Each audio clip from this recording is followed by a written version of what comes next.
Previously, we have discussed a couple of really important issues. One was the structure of our consciousness, the 8 levels. Probably everybody remembers that. We discussed the 5 skandhas, how our perceived personality is built up. And we also discussed something truly important, the Zen circle. And just to recap the Zen circle, at 0 degrees, there is complete attachment. At 90 degrees, there is only understanding. At 180 degrees, there is attainment. At 270 degrees, there is freedom. And at 360 degrees, there is truth and function together. This is the shortest rendering. And we have also said, when we mentioned the Heart Sutra and briefly the Avatamsaka Sutra, that if you want to complete the circle, you must attain the point of no thinking or no mind or no I. This is something that cannot be explained. This is something which is at 180 degrees. And then if you carry that attainment, then your freedom will be correct freedom, and your truth and function will be correct and helping all beings. When do people go wrong? People go wrong if they are attached to understanding, or if they are attached to emptiness, or if they are attached to freedom, because then they cannot get to truth and cannot get to function.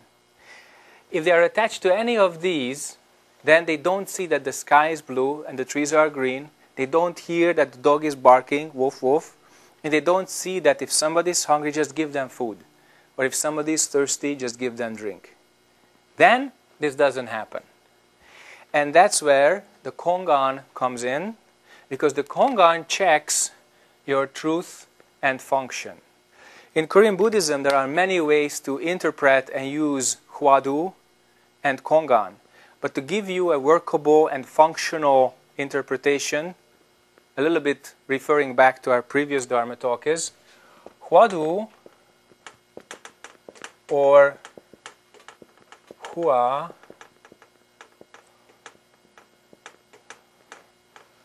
Do, Hua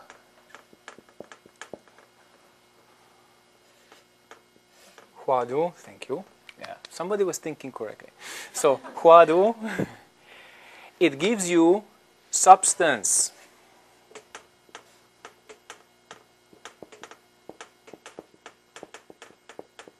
Because you practice, what is this? Or what am I? Okay? So it gives you don't know.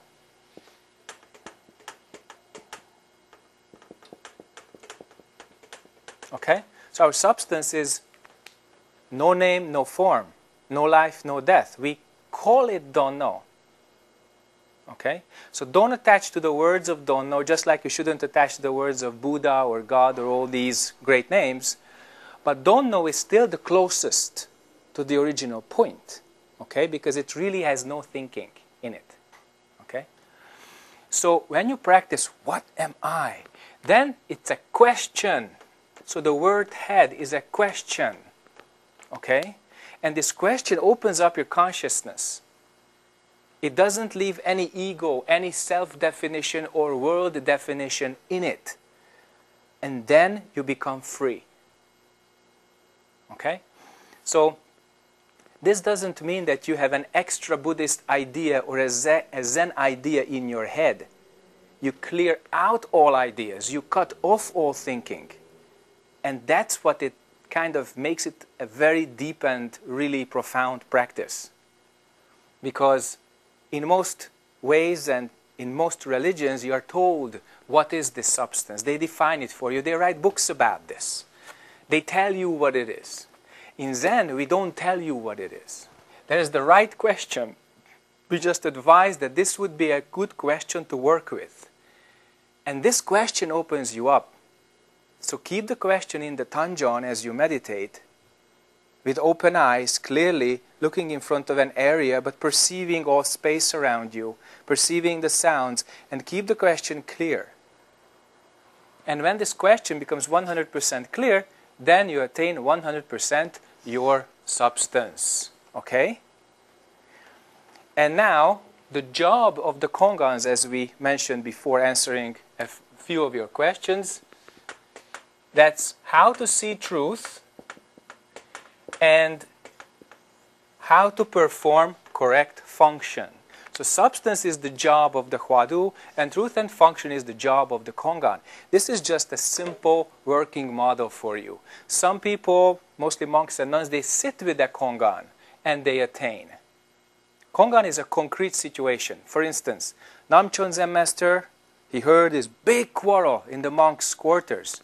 And they were arguing over a cat. Namchon Zen master took the cat, took out his precept knife and said, "All of you, give me one word and I save this cat. If not, I kill it." That's a concrete situation. And the question is also very concrete and very clear, right to your heart. If you are there, how do you save the cat's life? So that's a Kongan question where you have to display correct function. Okay? Correct relationship, also correct function. And in some other Kongans, you really need to perceive the truth very clearly. Like Zen master Joju visits two hermits. And he goes into the first cave and says, "Did you attain it?" And then the hermit just shows his big fist. And then Joju says, "The water is too shallow, I cannot stay here." He goes to the other hermit. He asks him too, "Did you attain it?" That hermit also shows his big fist. Then Joju bows to him and says, "Oh, you are truly free from life and death. I respect you." So, why did he approve of one answer, but not the other? So that's a very clear question, and that tests your substance. All Kongans test how clear and unbreakable your attainment is. Because if you start thinking, your attainment is finished, you go back to understanding. And that's where many very sincere people, they make mistakes. They believe that analyzing or understanding the Kongans or reading or even writing books about the Kongans will help. No. In fact, there are very few Kongan books in this world. There are many commentaries on them. There are many essays on them. There are many analyses on them. But there's very few real Kongan books, like the Mumonkan or the Blue Cliff Record and Zen Master Seung Sah's 365 Kongans, Seige Ilhwa, or The Whole World's a Single Flower. And there are some others, but the real, genuine Kongan solutions, they are lacking. In our larger tradition, in Korean Buddhism, there is a book which has 1,700 Kongans, with commentaries also. It's a very thick book, mostly in Chinese and Korean characters. And also, you can use that. But for this to test, you need a teacher. You need somebody who already has experience. And if you follow the teaching lineage, then you can attain that specific answer, that specific teaching, which belongs to that particular school. Okay? Like it is very clear that because of historical and methodological differences, Kongans have different answers in Japan and in Korea. We experienced that as some of our monks and nuns visited other teachers, both within Korea and outside Korea. So the most important thing is the testing of your substance, how clear it is. It's not one specific answer which you should be attached to. Rather, if your substance is clear, you become one with the teacher's mind. And you attain very clearly what the true answer is to the Kongan, as well as you perceive the teacher's teaching. Both. Okay? This is a really important point because sometimes people are really convinced that one answer and only one answer is correct. And in some cases, this is true. But in many cases, it is not. Okay? And then people are shocked. How come there are more correct answers to the Kongans? Well, the universe is built on variety, ladies and gentlemen. Sometimes variety applies. Sometimes there's a one-pointed, clear, unalterable answer. And you have to also perceive with your clear mind which is which. Okay? Which Kongan has this or the other one. It's one of the most challenging practices because you cannot repeat, you cannot solve it by discursive, logical, analytic thinking. No way. Some smart people, they can figure out the beginner Kongans, but when they get to the higher class, more difficult Kongans, it's impossible. I'll tell you one example. I may have mentioned this during the last Dharma talk.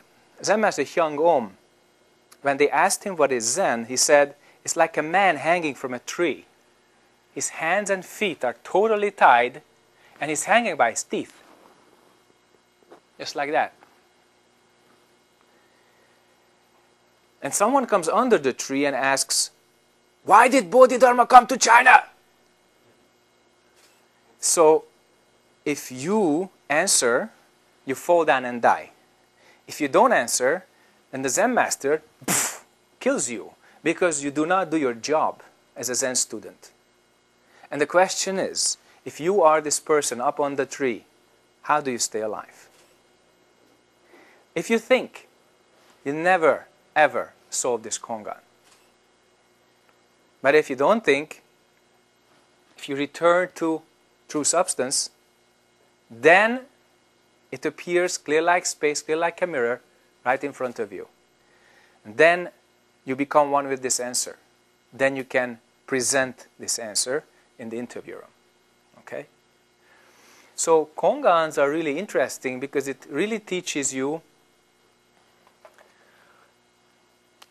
like I said, truth and function, but in our society, in our daily life, function has two other very important kind of friends or things to go with.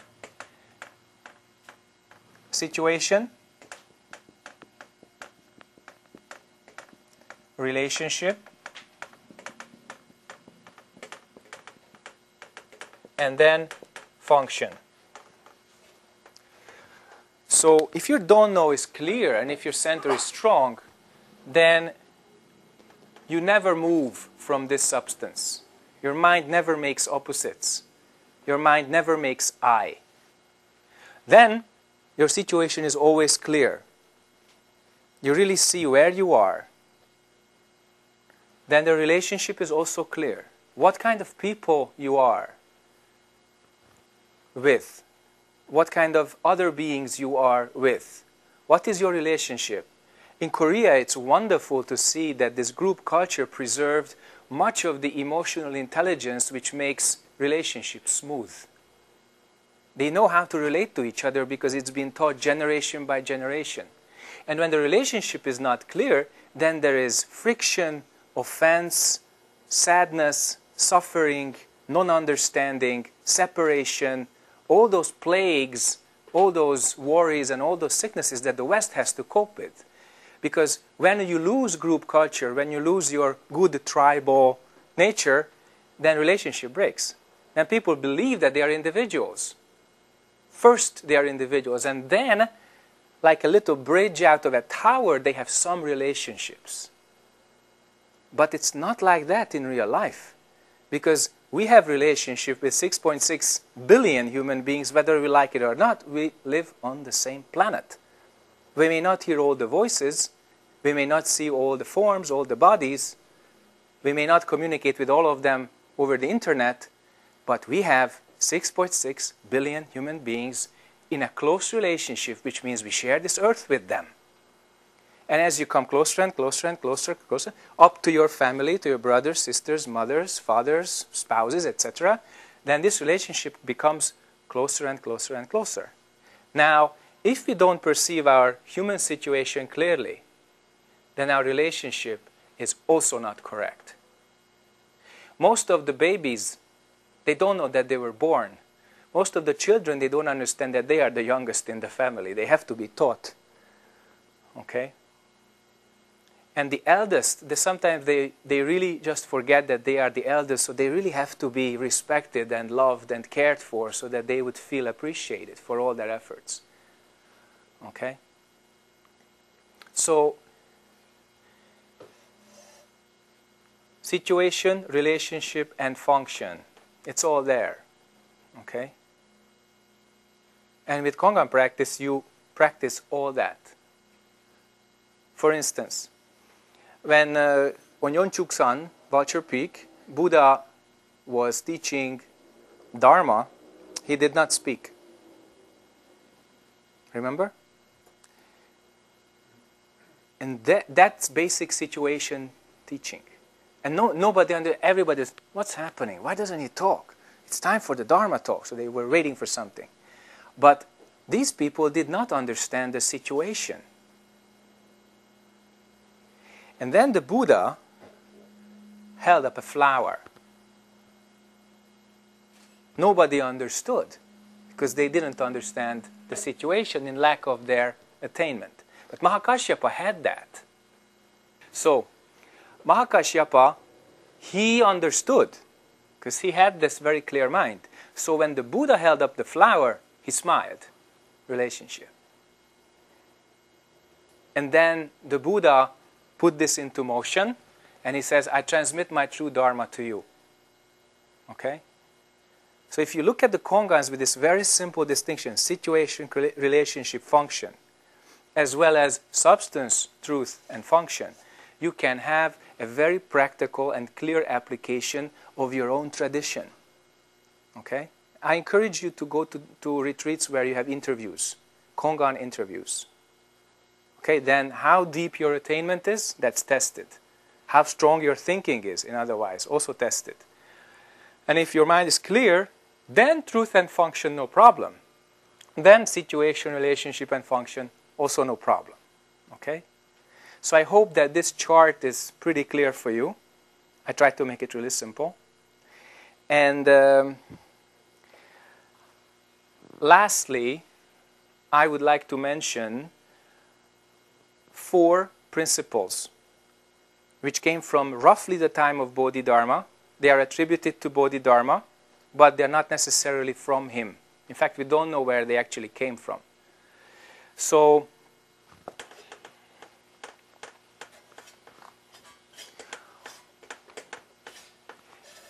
these 4 principles are additions to our arsenal, to our ammunition, how we can transcend thinking and really attain our true nature, attain the teaching that was transmitted to Mahakashyapa and to all the patriarchs. And the first principle, which is truly associated with our practice, is do not depend on the scriptures. Very important. So we are in a library right now. Reading is good, right? It's sweet. Thinking is sweet. Okay? Sweat is salty. But do not depend on the scriptures. It says so. Every child, every growing person has his or her needs for understanding. That's, as we outlined, the 90 degrees in the Zen circle. But if you want to move forward, then you should stop depending on the scriptures. That's how you move forward towards 180, towards attainment. Okay? If you depend on the scriptures, you become a scholar, a very clever person. Sometimes this knowledge is very useful, but most of the time it poses a hindrance to its own carrier as well as to others who are attached to it. Okay? So first, do not depend on the scriptures. Second, this is in my order. Some people may present a different order with 1, 2, 3. Directly pointing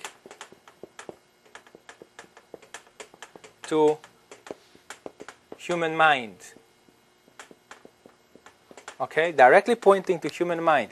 That's exactly the Huadu. Okay? What is this?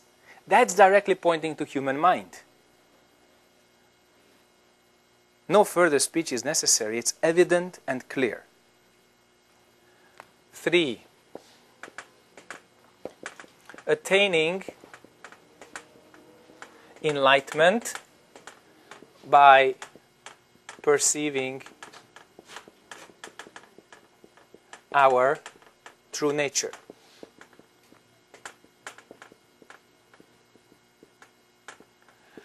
By perceiving or attaining our true nature and calling that enlightenment, this is actually a smaller revolution, you know.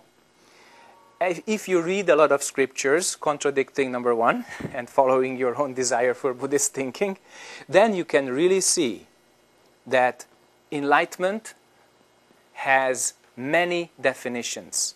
Each tradition defines its own concept of enlightenment. So in some traditions, if you are 100% absolutely clear from anger, desire, and ignorance, then you are enlightened. That's the Arahant concept. In other traditions, if you can visualize 137 deities at the same time, then you attain this one mind and samadhi mind, and that is called enlightenment.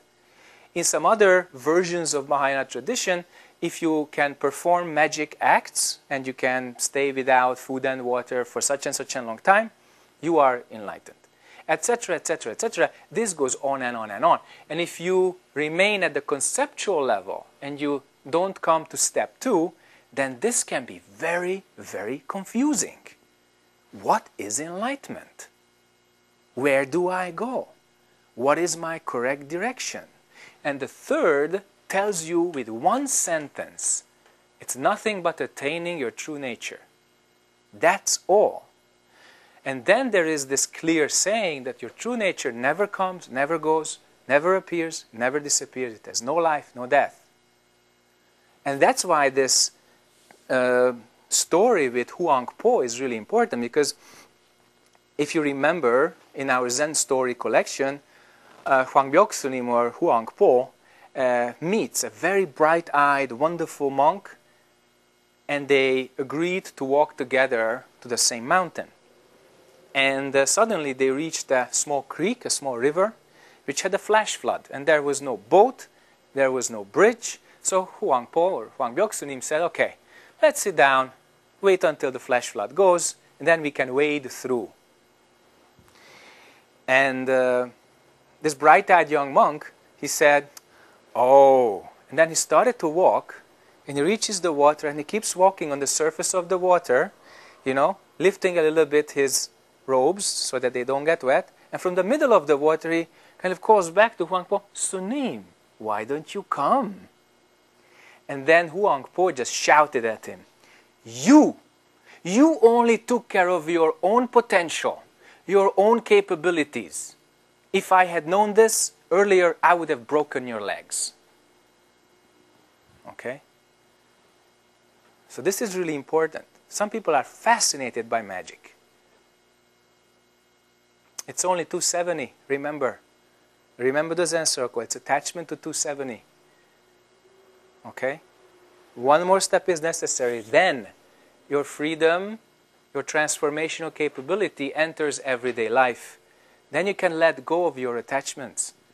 Then you can forgive your enemies. Then you can turn hatred into compassion. Then you can really do what the Dhammapada says. The short teachings of the Buddha, they are very succinct and very clear. But how do we do them? Okay?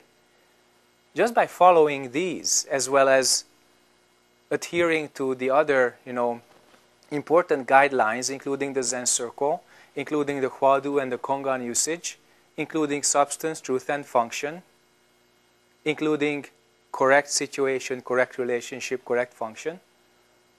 And these are very loose concepts. If you see, they are not doctrines, they are not dogmas. They are really just guidelines for you. So when you do this, attaining enlightenment by perceiving our true nature, then you are a complete and correct human being. Okay? Without any further definition. And the fourth is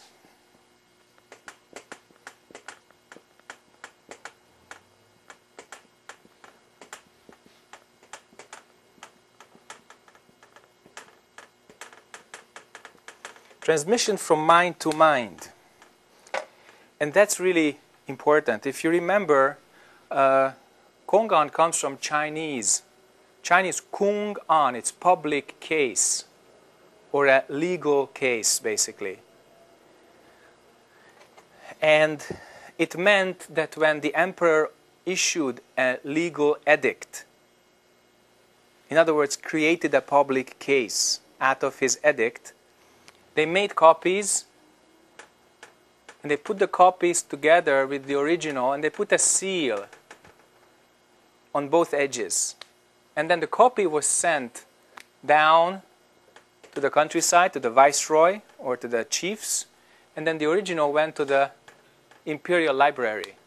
And when they wanted to check the authenticity, they brought them together, they put them together, and if the seal was complete and intact and unbroken, then it was declared original. It's the same as mind to mind, teacher's, student's mind, or question of the Kongan, answer of the Kongan, okay? They match like this.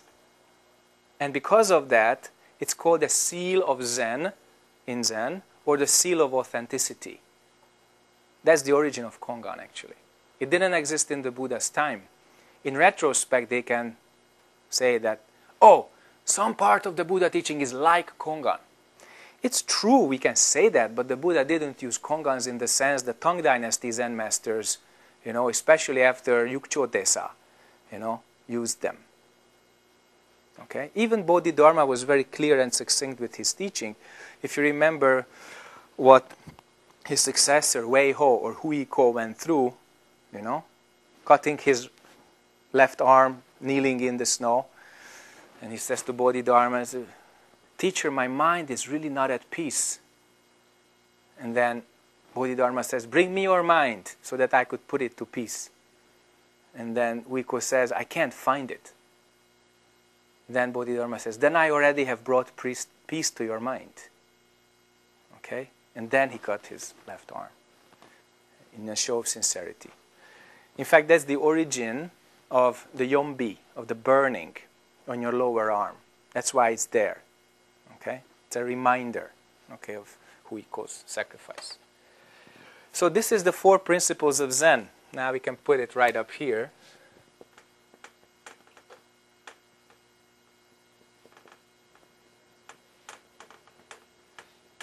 The 4 principles of Zen. It exists in a 4x4 Chinese character matrix also. You can find it if you like Chinese characters. And there you will find 2 and 4 reversed. Okay? I use them in this order because first, instruction, direction, attainment, transmission. This is more logical than putting this here. At this point, there's nothing to transmit. First, you have to really get it. Okay? All right. This is for introduction. We have covered a lot in a very short time. And now I would really welcome your questions on Zen practice, on life, Kongans, anything. Please. And what would be the best remedy or best? I know there are many types of practicing. For example, bowing, chanting, sitting, sitting, everything, and what would you recommend? All of them. I mean, for the person who has a very heavy brain, I mean, the always thinking, and they enjoy thinking, and then read a lot, and then all those things, and then all those energies seems to be. Okay. So for this kind of person with this kind of karma, bowing and chanting primarily. Because if they start to sit and only sit, they go crazy. So it's just too much. Their substance is not strong enough. Their mirror can break because there's too much to reflect. And they don't have a solid, non-moving center just yet. And bowing and chanting is truly good. Absolutely good. Just return to don't know. When you bow, only bow. When you chant, you only chant. And this total oneness, this total don't know, that helps getting rid of all this thinking. At first, it's really like, turning the ant pile, you know, the ant pile, totally upside down. All the ants start to run and crawl and everything. So at first it seems to be more of this kind of a disturbance. But this just means that you took off the lid from the hot pot and suddenly the steam starts to come out. Everything that you were covering before yourself, your thoughts, your emotions, your past, your present, your future, all that starts to come. But you can burn them faster with bowing and chanting than with sitting.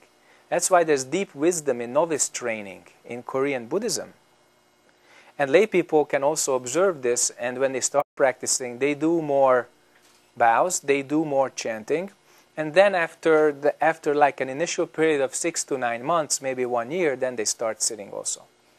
You can do always 15-20 minutes of cleansing meditation to really get rid of everything, but not this 50 minutes long, 3 or 4 times in a row, you know, type of sitting, then without bows and without chanting. So as it goes in traditional Korean training, the Hangja works. Of course, goes to Yebul also, but works because hard work is also very cleansing. And then, side by side, there's more bows and also more chanting. And when the person becomes novice, monk or nun, then they do mostly chanting and bowing. There are Sami and Samini Sonpangs, but very few of them, and it's pretty hard to get in there, although it's Sami and Samini, not Bhikkhu, Bhikkhuni. And of course some Samis and Saminis go to Kangwon, but that's another line. There's the kind of sutra line and the ceremony line, and I'm talking about Zen now, as meditation, or Kanhwason, Chamson. So what's really important here is that the training is really clear, methodical, and consequential. So bowing, chanting, sitting. Bowing is like breaking ice. Chanting is like boiling the water. And sitting is like blowing the clouds away with wind. So each of them is dealing with H2O, but in 3 different states. One is ice, the other is water, and the third is vapor. Now, if you use the gentle wind on the ice, you can do it for 1,000 years. It's not going to work. So the ice must be broken. The icy water must be brought to the boil. And when the vapor is in the air, then the sledgehammer or the fire is no longer useful. The vapor must be blown away by the wind. Remember that. This will help you. Okay? So when you have a lot of thinking or immediately some strong bad karma appears, bow. Put the Buddha above yourself. Okay? Truly, with one thought of repentance, just want to completely put down that karma. Completely. And then it goes. But don't keep this thinking, even though it's repentance thinking. Don't keep it because it's like a long leash and you keep your bad karma always, all the time. No thinking cuts it off. It's in Pai Chung's temple rules that perceiving both mind and karma as empty, that's termed as the true repentance. So being sorry is not enough. Feeling remorseful is not enough. Attain the emptiness of your karma and don't do it again. And that's termed as the true repentance. Okay? Because it doesn't come back. So bowing, chanting, sitting, and then don't forget our wonderful Kongan practice, because that's testing your mind. It's very important. Some people, they keep the Hwadu absolutely clearly, unmoving. They sit for 2 hours. They go to the interview room, and they're totally and absolutely broken. They can't function. Okay? So there are many, many wrong ways in practicing. There are many, many right ways in practicing. But all of them should lead to the correct use of this moment. Because we have nothing else, just this moment. And if in this moment our situation, relationship and function are clear, then our substance, truth and function also clear. Then we apply it correctly. So application is the test. Doing it is the ultimate measure, not some idea. Okay? More questions? Actually, I've been practicing Tibetan Buddhism for quite a while, and in Tibetan Buddhism, number 2 is an important step after practicing for some time and studying for some time, and I've never heard about it in the Zen tradition before, and so it's the first time I heard about it. So, what's the difference? Is number 2 like having a glimpse? I mean, I don't understand number 2 really what you mean at all. That's very good. It's a pretty good start. I guess you didn't say too much about it today, right? Not today. Yeah, okay. Some other time. I see. I can really refresh you on this. That's no problem. Yeah. But in Zen, it's mentioned right at the very beginning when you get your instructions, why you do what you're doing. So directly pointing to human mind means I don't analyze what we are. I don't write essays on what we are. I help you attain what we are. So directly pointing to human mind means you ask, what is this? What is this mind?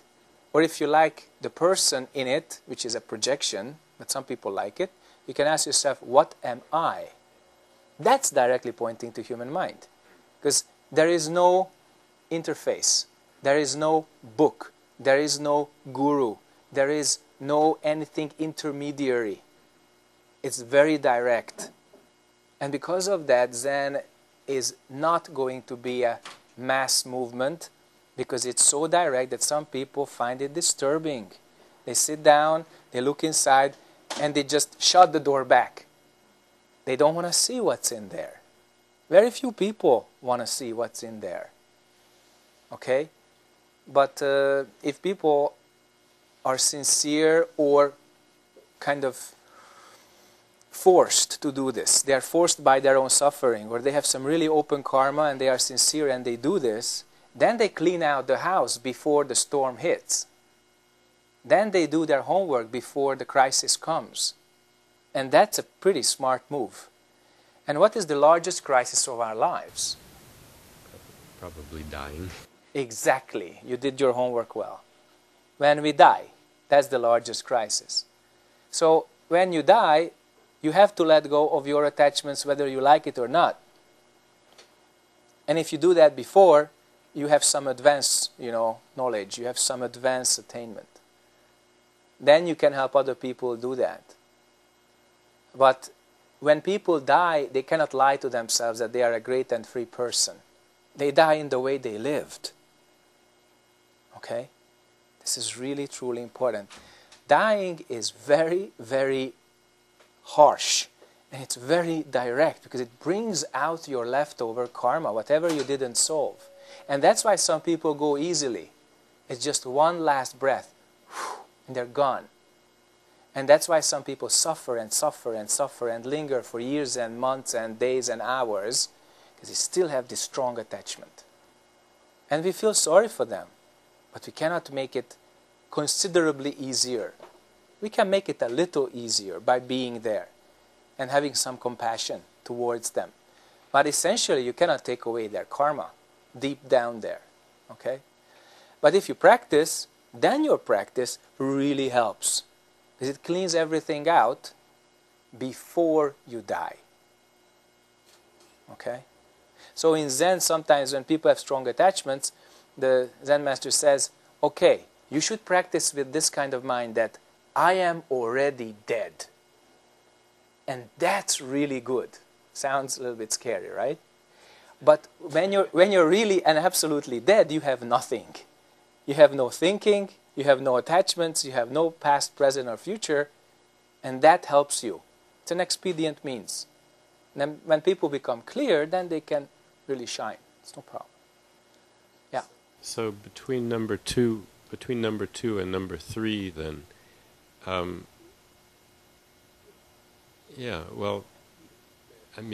guess I'm just asking for some intellectual understanding. Absolutely. Is there some progression here then?